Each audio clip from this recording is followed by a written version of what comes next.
Brianna's announcement came through our team chat at 3:47 p.m. on a Tuesday that started like any other. Team meeting in conference room B in 15 minutes. Important updates regarding Project Aurora leadership. I stared at the message, my coffee growing lukewarm in my hands. 2 years. 730 days of building Project Aurora from a single sketched idea on a whiteboard to something that could revolutionize how small businesses handle inventory management. 2 years of 18-hour days, missed weekend plans, and pouring every ounce of creative energy I had into making this software sing. The conference room filled quickly. Brianna entered with someone I'd never seen before. A young woman with perfectly styled blonde hair and designer clothes that probably cost more than my monthly rent. She looked nervous, fidgeting with her phone and avoiding direct contact with anyone. "Everyone, I want you to meet Zara Pemberton," Brianna announced with forced enthusiasm. "She'll be taking over as lead project manager for Aurora, effective immediately." The words hit me like I'd walked into a wall. Lead project manager. My position. The role I'd held since Aurora was nothing but an ambitious concept. Zara brings fresh perspective and innovative thinking to our team. Brianna continued, not making contact with me. She has incredible insights about user experience and modern workflow optimization. I watched Zara's face carefully. Instead of confidence or excitement, I saw something else entirely. She looked terrified. Her hands trembled slightly as she waved hello, and when someone asked about her background, she mumbled something about still learning and hoping to contribute meaningfully. "My name is Rena, and I've been working in project management for 8 years. Before I dive deeper into what happened next, could you please take a few seconds to tell me in the comments where you're listening from? Because I want to know where my story is reaching people who understand what it feels like to watch your work get handed to someone else. And please like, subscribe, and hit the bell notification. This story has twists you absolutely will not see coming." After the meeting, I approached Brianna privately. "Can we talk about the transition timeline? I want to make sure Zara has everything she needs to succeed." Brianna looked uncomfortable. "Actually, Rena, we need you to hand over all materials by Friday. Zara will be working independently on Aurora moving forward." "Independently?" "Brianna, this project has interconnected systems that took months to develop. The database architecture alone requires understanding of 12 different integration points. How will she—" "Zara is very capable," Brianna interrupted. "Sometimes bringing in new leadership is exactly what a project needs to reach the next level." That evening, I began organizing 2 years' worth of work. Project timelines, budget breakdowns, technical specifications, vendor relationships, testing protocols, hundreds of documents that represented countless hours of strategic thinking and problem solving. As I compiled everything, a strange pattern started emerging. I noticed something odd about how this transition was being handled. Usually, when someone new takes over a major project, there's extensive knowledge transfer. Meetings to discuss challenges, collaborative sessions to review critical decisions, gradual handoff of responsibilities. None of that was happening here. Instead, I was being completely removed while Zara was expected to somehow manage a complex software development project without any guidance. It felt deliberately designed to fail. Friday arrived. I handed Zara a comprehensive transition folder containing every detail she could possibly need. "This covers all current vendors, budget allocations, timeline milestones, and technical requirements," I explained. "If you have any questions about anything, please don't hesitate to reach out." Zara accepted the folder but looked overwhelmed. "Thank you. I'm sure I'll figure it out." Her voice carried no conviction whatsoever. "Zara, seriously, this project is manageable, but it requires understanding how all the pieces fit together. You don't have to do this alone." She gave me a weak smile. "My uncle, Brianna, thinks it's better if I develop my own approach without being influenced by previous methods." "Uncle." The word hung between us for a moment. Suddenly, everything made sense. Zara wasn't some experienced hire brought in for her expertise. She was Brianna's niece, handed a senior role through family connections. But something in her demeanor told me there was more to this story than simple nepotism. Over the next 3 weeks, I watched Project Aurora begin to unravel. Budget reports showed spending had increased 40% while progress stalled completely. The development team started working longer hours, trying to compensate for unclear direction. Two key vendors sent formal letters expressing concern about change specifications that conflicted with previous agreements. Meanwhile, I started paying closer attention to Zara's behavior during company meetings. What I observed was fascinating and deeply disturbing. Whenever Zara shared an idea, and some of her ideas were genuinely innovative, she would immediately follow up with self-deprecating comments. But I'm probably wrong about that. Or, I don't really know what I'm talking about. When people responded positively to her suggestions, she would backtrack and defer to others. Most telling was how she interacted with Brianna. During one meeting, Zara proposed a user interface modification that would significantly improve functionality. It was brilliant. But the moment Brianna raised an eyebrow, Zara crumbled. Actually, that's probably too complicated, Zara said quickly. We should stick with the original design. I was overcomplicating things again. I watched Brianna's expression. She hadn't said a word, but somehow Zara had interpreted disapproval and immediately abandoned her excellent idea. This wasn't normal workplace dynamics. This was something much deeper. That evening, I went home and started researching Brianna's family background. Through professional networking sites and public records, I pieced together information about her relationship with Zara. Brianna had been the successful older sister who took over their family's consulting business when their father retired. Zara was the younger sister's daughter who had been raised with constant reminders about her aunt's achievements. Family photos showed Zara at various ages, always positioned slightly behind Brianna, always looking uncertain. But what really caught my attention were quotes in industry publications where Brianna mentioned her niece. Zara has potential, but she tends to overthink things. Brianna had said in one interview, she's very creative, though she sometimes needs guidance to channel that creativity productively. These weren't supportive statements. They were careful undermining disguised as constructive feedback. I started documenting every interaction I witnessed between them. When Zara suggested streamlining our reporting process, Brianna responded with, "That's an interesting perspective, though we need to consider whether it's practical given your current experience level." When Zara successfully resolved a vendor dispute, Brianna acknowledged it by saying, "Good job asking the right people for help." Every compliment came with a qualifier. Every success was attributed to someone else's guidance. Every mistake was proof of Zara's limitations. I began to understand that Zara wasn't failing Project Aurora because she lacked ability. She was failing because she'd been trained to doubt every instinct she had. During one particularly revealing meeting, our development team leader asked Zara about database optimization priorities. Her initial response was sophisticated and technically sound. She clearly understood the infrastructure requirements and had ideas for improving performance. But then she caught Brianna's expression, which to me looked completely neutral, and her confidence evaporated instantly. "Actually, I should probably research this more before making recommendations," Zara backtracked. "I don't want to suggest something that might cause problems later." The development team leader looked confused. "But what you just described would solve our current bottleneck issues? That's exactly what we need." "I know, but..." Zara glanced at Brianna again. "Maybe we should table this discussion until I've had time to review best practices more thoroughly." I watched a brilliant solution get abandoned because Zara had been conditioned to fear her own competence. That night, I made a decision that would change everything.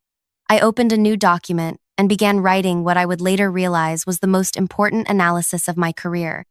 I titled it, "Psychological Assessment, Systematic Confidence Undermining in Professional Development." What followed was a detailed examination of every interaction I'd witnessed, cross-referenced with Zara's actually excellent contributions that she'd immediately second-guessed into oblivion.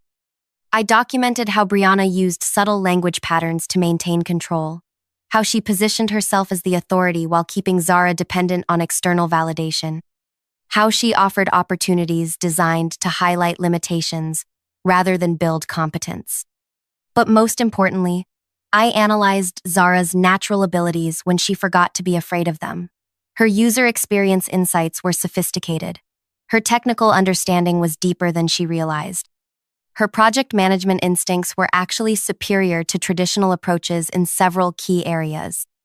The pattern became clear. Zara had been systematically trained to sabotage herself at the moment of success.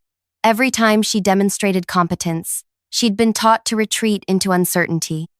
Every achievement was reframed as luck or help from others. Every mistake was evidence of her fundamental inadequacy. This wasn't professional development. This was psychological manipulation disguised as mentorship. As I compiled months of observations into a comprehensive analysis, I realized I was documenting something far more serious than workplace nepotism. I was exposing decades of carefully orchestrated psychological abuse designed to keep Zara capable enough to be useful, but insecure enough to remain controllable. The most devastating part was that Zara had no idea it was happening. She genuinely believed she was incompetent because everyone who claimed to care about her had spent years convincing her it was true. 3 weeks after I'd been removed from Project Aurora, Brianna sent me a message requesting an urgent meeting. The project was hemorrhaging money, deadlines were slipping, and upper management was asking serious questions about leadership decisions. I agreed to meet, knowing exactly what she wanted. But I also knew she was about to discover something that would change everything for both her and Zara forever. When Brianna asked me to return to save Project Aurora, I told her there was something she needed to review first, something I'd left in our shared documentation drive before my departure. Check folder transition analysis when you get back to your office, I said calmly. Read everything there before we discuss my potential return. Brianna looked puzzled but agreed. As she walked away, I felt a complex mixture of anticipation and sadness. What she was about to discover would destroy her relationship with Zara, expose her as a manipulative abuser, and force Zara to confront the devastating truth about what her aunt had been doing to her mind for decades. The revenge I'd planned didn't require me to lift a finger against either of them. I had simply revealed the truth of what was already happening, documented it thoroughly, and presented it in a way that made denial impossible. In 2 hours, Brianna would open that folder and realize that everyone in the company was about to understand exactly what kind of person she really was. And Zara would finally see that her supposed incompetence was actually manufactured trauma designed to keep her trapped. The most brutal part was that both of them would have to live with this knowledge forever, and everyone around them would know it too. I got the call from Brianna exactly 2 hours and 17 minutes later. Her voice sounded different, strained, almost hoarse. Rena, we need to talk immediately. Can you come back to the office? Did you review the materials I mentioned? There was a long pause. Yes, we need to discuss this in person. When I arrived, Brianna was sitting in her office with the blinds drawn. The transition analysis folder was open on her screen, and she looked like she hadn't moved from that position since opening it. How long have you been documenting this? She asked without looking at me. 3 weeks, since the day you announced Zara would replace me. 3 weeks. She finally turned to face me. You've been watching us, analyzing our family dynamics, building some kind of psychological profile. I've been observing workplace interactions that seemed unusual. Everything I documented happened in professional settings where other employees could witness the same behaviors. Brianna closed her laptop. What exactly do you want from me? I want Project Aurora restored to functional management. I want transparent leadership that doesn't involve undermining team members. And I want acknowledgement that Zara deserves better than what's been happening to her. You don't understand the complexities of our family situation. I understand that you've spent years convincing a talented woman that she's incompetent in order to maintain control over her career and personal choices. That's not complexity. That's manipulation. The office door opened and Zara walked in. She looked exhausted, carrying a stack of project reports that were clearly overwhelming her. Aunt Brianna, I need help with the vendor negotiations again. I think I'm misunderstanding something fundamental about the contract terms, and I don't want to. She stopped when she saw me. Oh, I didn't realize you were meeting with someone. Brianna and I exchanged glances. This was the moment everything would change. Zara, sit down, Brianna said quietly. There's something you need to see. For the next hour, I watched Zara read through my analysis of her interactions with Brianna. I had documented specific examples of excellent ideas Zara had proposed, followed by immediate self-doubt after subtle disapproval from her aunt. I had traced patterns of language designed to undermine confidence while maintaining plausible deniability. Most importantly, I had analyzed Zara's actual capabilities when she forgot to be afraid of them. Her technical insights were sophisticated. Her user experience understanding was ahead of industry standards. Her natural project management approach was more effective than traditional methods. As Zara read, her expression shifted from confusion to recognition to something that looked like grief. "This section here," she said, pointing to a specific analysis. "You wrote that my database optimization suggestions were technically superior to current implementations, but that I abandoned them after interpreting disapproval that may not have been intended." "That's correct. Your suggestions would have solved performance issues we've been struggling with for months." Zara looked at Brianna. "Is this accurate? Have I been second-guessing good ideas because I thought you didn't approve?" Brianna was trapped. She couldn't deny documented evidence without looking dishonest, but admitting the truth meant acknowledging years of psychological manipulation. "Zara, you've always been sensitive to feedback. Sometimes that sensitivity prevents you from—" "No." Zara's voice was stronger than I'd ever heard it. "Don't explain this away. I want a direct answer. Have you been telling me I'm incompetent when I'm actually not?" The silence stretched uncomfortably. Finally, Brianna spoke. "I've been trying to protect you from overconfidence that could lead to mistakes." "Protect me," Zara repeated the words slowly. "By convincing me that every instinct I have is wrong? By making me doubt myself constantly? By positioning yourself as the only person who can guide me properly?" "That's not what I intended. But it's what happened."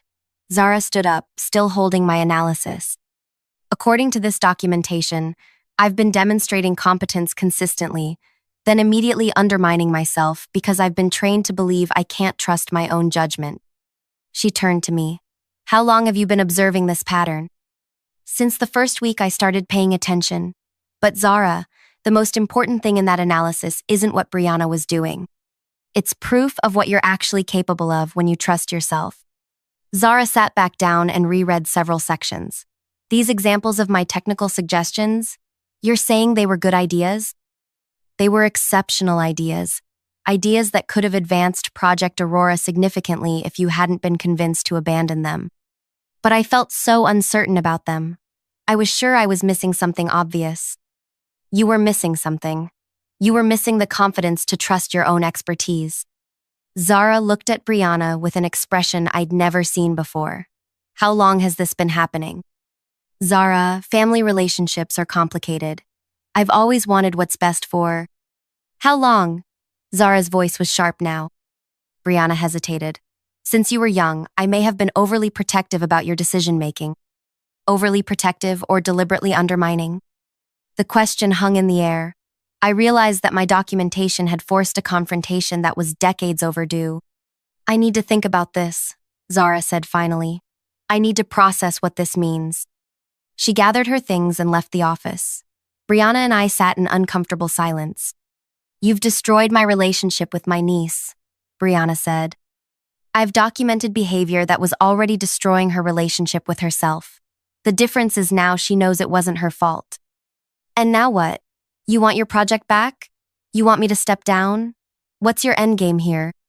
I realized that Brianna still didn't understand what had actually happened. She thought this was about professional revenge, about getting Project Aurora returned to me. She had no idea that the real devastation was just beginning. "Brianna, that analysis isn't just for you and Zara to read privately. It's in our shared drive where the entire leadership team has access. Upper management reviews shared documentation regularly for project evaluations." Her face went pale. "You put family psychological analysis in company documentation?" "I put workplace behavioral observations in professional project files, exactly where they belong. Any manager investigating Project Aurora's failures will find comprehensive documentation of leadership dynamics that contributed to those failures." The next morning, I received 3 separate meeting requests. One from upper management wanting to discuss leadership transition protocols. one from Human Resources requesting clarification about documented workplace concerns, and one from our legal department asking about potential liability issues related to family employment. By noon, word had spread throughout the company that something significant was happening with Project Aurora leadership. People were curious about why Zara had suddenly stopped attending meetings and why Brianna looked like she hadn't slept. The most devastating development came when other employees started coming forward with their own observations about Zara's treatment. Our graphic designer mentioned how Zara's initial concepts were always brilliant, but she would completely revise them after talking with Brianna. The development team confirmed that Zara's technical understanding was much stronger than she seemed to believe. Everyone had noticed, but nobody had understood what they were witnessing until my analysis provided context. Upper management called a meeting with all Project Aurora stakeholders.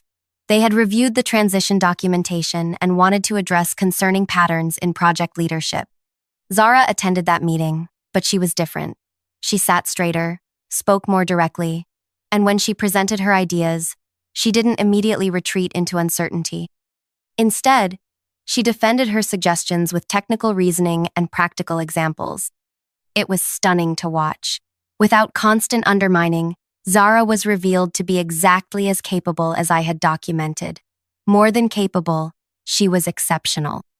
But the personal cost was becoming apparent. Zara had stopped speaking to Brianna outside of absolutely necessary professional interactions.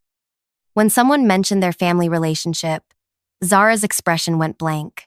The trust that had held their family together was completely shattered. Brianna tried to approach Zara after the meeting, but Zara walked away without acknowledgement. The aunt who had positioned herself as essential to Zara's success was now completely shut out of her niece's life. 2 weeks later, upper management announced that Project Aurora would continue under Zara's leadership, with appropriate support and oversight.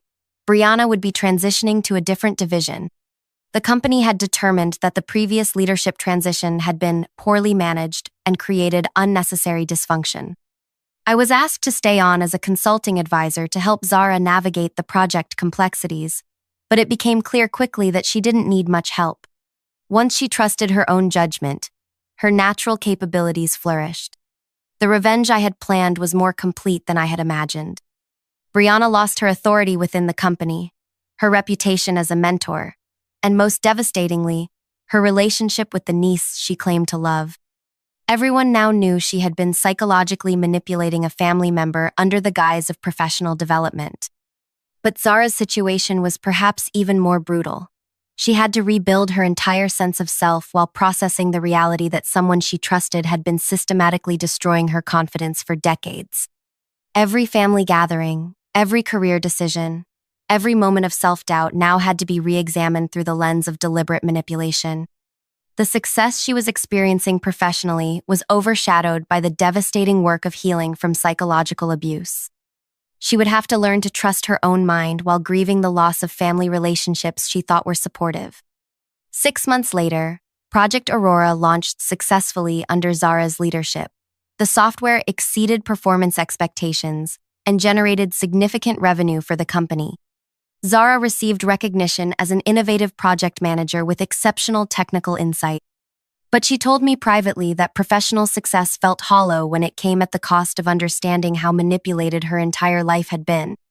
The most brutal aspect of my revenge was that it forced everyone involved to live with permanent knowledge of what had really been happening. Brianna couldn't pretend she had been helpful. Zara couldn't unknow the truth about her family dynamics. Their relationship was irreparably damaged because the foundation had been built on psychological manipulation. I had exposed the truth and let it destroy them both in different ways. The revenge required no ongoing effort from me. The knowledge itself was enough to change everything forever. As I finish telling you this story, I want you to understand something important. This wasn't about getting my project back or proving I was right about management decisions. This was about refusing to watch someone's capabilities be systematically destroyed by someone who claimed to care about them. Sometimes the most powerful revenge is simply revealing the truth and letting people face the consequences of what they've actually been doing.